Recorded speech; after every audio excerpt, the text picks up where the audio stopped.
Welcome to Unit 6. We're on Lesson 1, Simplifying Expressions.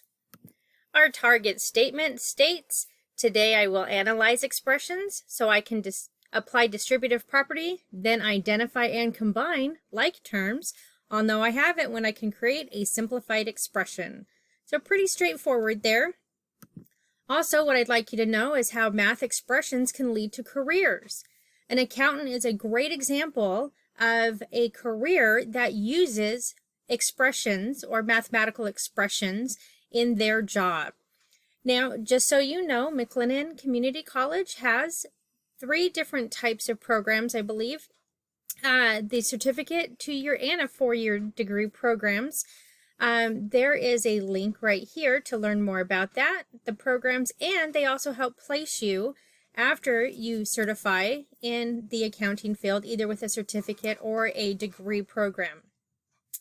Here is a link to learn how learning math can help you become an accountant and how exciting this field is. So in case you don't know about accountants, there's a Texas accountant right here on this link. She's absolutely hilarious, very fun to listen to. It is a long, about 30-minute video. However, she gives you the pros and cons of being an accountant right here in Texas.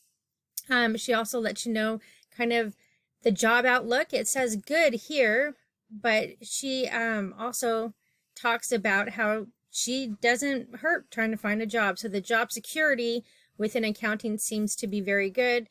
The pay right from the beginning, entry level, seems to be also very good. So this might be something that you would be interested in. So learning math leads to wonderful and exciting careers. And learning these math expressions in this lesson will help you kind of get a nice foundation of almost what it's like to work with those numbers, to compile all that information, to simplify it, and that's what accountants do. So now we're going to move forward into the lesson so that way we can get on with simplifying expressions.